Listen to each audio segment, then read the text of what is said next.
Vinod Khosla is a very well known venture capitalist, and back in 2017, this is a famous quote of his: "The role of the radiologist will be obsolete in 5 years." It's very telling, also because actually Bill Gates came out, I think, just a couple of days ago, saying the same thing of doctors are going to be obsolete in the next 10 years. Okay, so venture capitalists and people with a lot of money have been saying this for a while. How'd Vinod do? Well, this was the number of jobs posted on the ACR job board by quarter over the following 5 years. So per quarter, they've been posting more and more jobs. And so it doesn't seem like radiologists are going away. It sounds like we're hiring more of them. But is there like any kernel of truth to the concept, right? This is something that has been also true over the last decade, which is this is the number of studies that radiologists have been expected to read while they're on call. And I think this is kind of the second half of that truth, right? I don't think the radiologists are going away, but they're being asked to do more in the same time or more with less.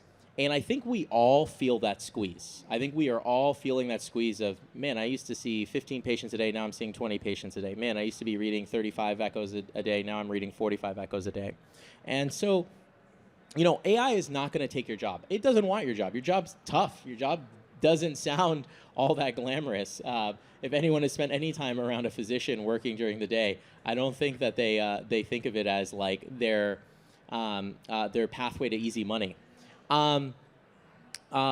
What I think is true, though, is that the cardiologist who understands and uses AI tools is going to outperform the one who doesn't over the next 5 years. And if you've been to any of my talks, you've heard me say this. The future is going to happen. And the question is, are you going to build the future, or is the future going to happen to you? And the reason I think we have meetings like this, I think the reason you're all in this room is like we want to be building the future of medicine. We want to be building the future of what it means to practice cardiology. And I'd much rather be in the driver's seat than the passenger seat. So the question is, where and how do these technologies make a difference? Everyone has a limited amount of time, a limited amount of resources, and a limited amount of attention span. You can't go and change everything about your practice. You can't go to your health administration team and try and convince them to download this, buy that, service this, so on and so forth. And that's the real rub, right? Is what's fact, what's fiction, and what makes it hard to figure out truth from it.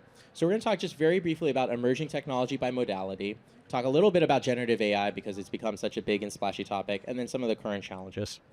The first thing is, you will see we have a beautiful two-part review in JACC that came out a few months ago about all things AI in cardiology. What are the best papers that have come out? What's really exciting by modality, so on and so forth. I highly recommend just taking a look at it. It's meant for the people who are interested in AI. You don't need to know anything about AI. Just be like, what's exciting? What's happening in the field? Just some highlights here for electrocardiogram. So 10-year cardiovascular disease risk. Who should be on cholesterol-lowering medications to decrease their risk of heart attacks? One of the foundational questions in cardiology. So this is some great work from collaborator Weston Hughes out of Stanford. So what he did was he looked at 10-year incident ASCVD, and what we said is the EKG is something that is a no-brainer to add to the cardiovascular disease risk calculator. But you have a traditional risk calculator, and then you have something like an ECG waveform. So this is actually a perfect machine learning problem, dimensionality reduction. How do I take something as complex as an ECG waveform and combine it with cardiovascular disease risk to get a modified risk score? So what we did is we looked at 20,000 patients who had 10 years of data, and we looked at the buckets of people who were low risk, moderate risk, and high risk. And then we applied SEER, the Stanford electrocardiogram risk score, on it. And we said, how does that modify people? So if you look at the low-risk bucket, there was a group of people who then had a high-risk EKG, and then their 10-year cardiovascular disease risk went from an average of 4.9 to 9.8. Right? So what does that tell you? That tells you that there's a bucket of people who should be on a statin but currently aren't.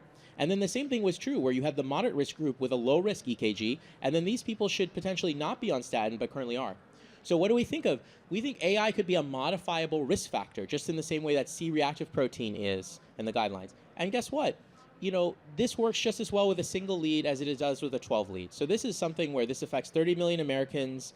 around the country. You could take an Apple Watch tracing, you could have a conversation with your doctor, and then you could say, okay, well, this is a modifiable risk factor, right? So these are some of the things that I think are really inspiring. We've seen a lot of really interesting things with ECG-based AI, accurate detection of individual diseases, validation across vendors, and even at the wrist. And now we're moving towards these composite models. So, I talked a little bit about this work yesterday of all the patients with an ECG and no echo, who needs an echo. What we've seen is we have these large composite models that are able to detect things like heart failure, valvular heart disease, pulmonary hypertension, and they're working. They're foundationally transforming the way that we can provide cardiac care and providing new forms of detection algorithms. And so we're really excited to see what is the impact of some of these composite models that can look at whole buckets of disease and then answer just simple questions of all the people with an EKG, who needs an echo? Of all the people with an EKG, who needs to go down towards the pathway of ablation versus traditional atrial fibrillation or flutter management. So those are the things that I'm really excited about. The next thing I want to talk about is just some of the things that we've been seeing in the generative AI space. So there's really two big buckets of things that I see with like generative models. So the first is all the things that have to do with sensing. So like ambient scribing, voice to text, all that sort of stuff. So like at New York Presbyterian, my health system, we have a number of different things that we've been doing. So ambient digital scribes, I think people have had varying experiences with those. Augmented data analysis and interpretation. How do we kind of just simplify all of these pieces of information that we want to know? Like how many patients did we diagnose with heart failure last year? What are we doing about it? And like patient care navigation and chatbots, these are huge things, right? How do we get the right patient to the right doctor at the right time? And how do we actually effectively navigate that? I think every front office is just totally inundated with this, and I don't know a single cardiologist who doesn't have a wait time of 3 to 4 months. And some of this autonomous clinical messaging and clinical coding, right? So turning on like automated in-basket message drafting and saying, hey, my sodium is 141 and the number's in red. Is this a bad thing, doc? And things along those lines. So these are some of the things that we've been deploying in our own health system. On the other side of generative is a little bit of what we call, I think it's kind of not derogatory, but like I think we need better branding, hallucinating pixels. So this is subtle medical. So what they do is they say PET scans come with radiation and time. And it turns out we can take a lower resolution scan and upscale it using generative AI. And that means a quarter of the radiation for the patient and half the time in the scanner. So you can get more patients through the scanner in a day, and you decrease the total radiation dosage to the patient. And they've shown through studies that there's no decrease in the diagnostic quality of the images, right? So we're starting to see this in cardiac MRI. We're starting to see this in PET scans. I think we're going to be seeing this in a number of places where we can do more with less. And I think that is a huge motivation and something that's hugely exciting. So I think there are three things that we need.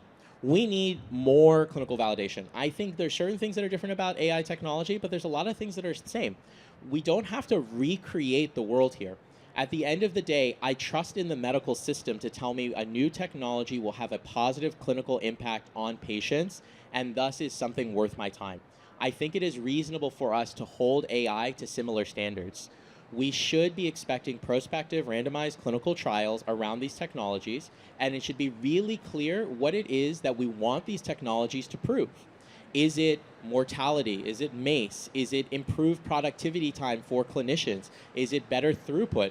Secondary, like regulating AI as software as a medical device. I think there is a lot of variation that's happening right now, particularly with the new administration. We have to figure this out.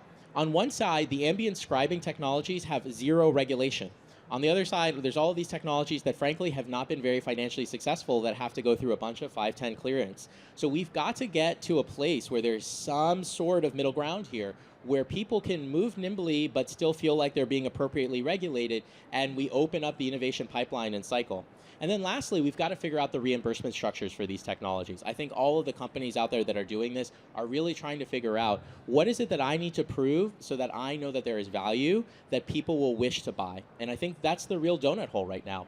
How do you understand the value proposition to your customer in a way where you can say, it's not just, if you buy this, I think you'll be better or I think you'll be more efficient.